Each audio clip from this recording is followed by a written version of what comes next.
Hello এভরিয়াস, আসসালামু আলাইকুম। আরও একটা ছোট্ট সংবাদ নিয়ে এসেছি। ঝুঁকিতে ক্ষুদ্র ও মাঝারি প্রতিষ্ঠান। ঝুঁকিতে ক্ষুদ্র ও মাঝারি প্রতিষ্ঠান আমরা একটু দেখিনি এখানে কি বলা হচ্ছে।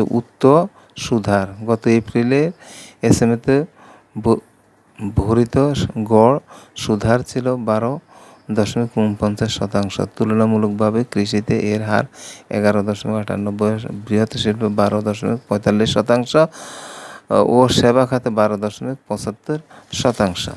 তারপর আমরা ডান পাশে চলে যাচ্ছি, দেখি এখানে কি বলছে।